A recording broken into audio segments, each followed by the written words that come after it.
Good morning guys, GTA Cars. Andito tayo sa shop. Monday na Monday, ang dami nating clients. Akala namin weekend eh. Ayun, oh. So, ang dami nating mga walk-in. Hindi mga galing sa atin yung unit. So, mga nagpapacheck, PMS. Etong blue is, tumataas daw yung temp. Eh, nakita namin nagbabawas ng tubig. So, check na lang natin. Etong red naman is compressor issue ata. Maingay kapag naka-on yung aircon. Tapos nawawala yung lamig. Ayan, tapos sila bossing, EcoSport nila na, Ford Focus na gray. Silver ata yun. Check engine daw, pero okay naman yung takbo, so baka sensors lang. And ito si sir, galing sa atin tong unit niya na EcoSport. Walang kahit anong problem.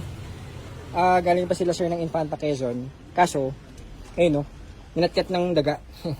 Wiring. May mga ano pa nga si sir, pang anti-daga. Kaso wala na ano pa rin, nadali pa rin. So ayusin na lang natin 'yan para makabiyahin ulit sure sa Quezon. Pero man PMS.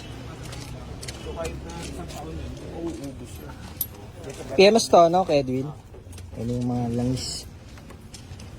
Ayun, so may mga clients pa tayo sa loob. Ayun muna at dami nating visitors today.